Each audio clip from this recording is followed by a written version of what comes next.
I'm Mike Fiore, and I'm the owner of Outer Limits Powerboats. I'm the youngest guy in this business. I was 24 when I started it, 20 years ago. I worked for Hustler, and I rolled my toolbox out the door and rented a building and built my first 37 and said, "F you guys, I don't have time for this anymore," and started my own company. From the outside looking in, it's really pretty insane. You know, you want to spend $1 million for something that goes 190 miles an hour, and you could very easily die in it. Because you gotta want to do this. You have to spend your money like you're pissed at it, and like you don't give a flying shit about it. Otherwise, you shouldn't be doing this. Because if money matters, then go buy some golf clubs and play golf. But if you can afford to do it, this is what you can do. You go offshore power boating and do shit that people on the planet will never think about doing. You're the only guy doing it. I'm Paul Fiore. Everybody asks me what I do here. I don't do anything. I'm retired. I just hang around to cause trouble. Just because you guys are bigger than me, don't mean you can answer me back. But this shit's got to get done too.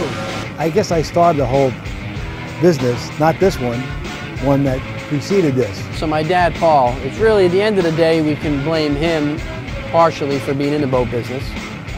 You know, brilliant guy, thinker, very methodical. I mean, methodical to the point where you want to shoot yourself.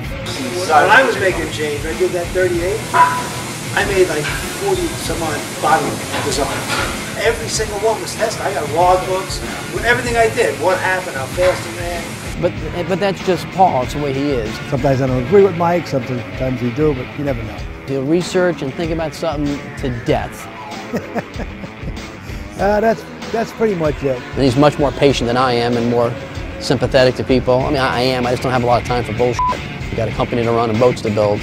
So he's really good at dealing with people, and he's easy to talk to, and they all love him.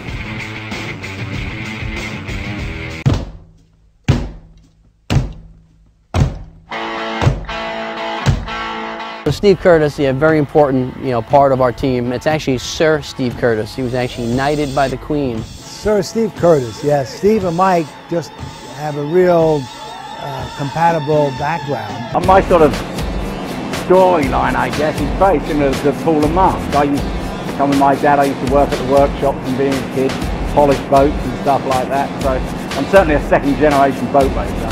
He's won a pile of races, championships, and very well respected. He's our head of catamaran development.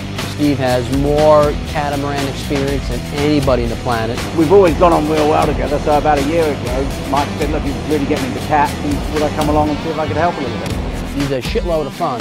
If you want to go out on a Friday night, Steve's the guy you want to bring with you. Drove it up the bay. I'm going along, and I went to turn, it just spun out and spat me right out the boat. So Steve's just a big boy and likes to have a lot of fun.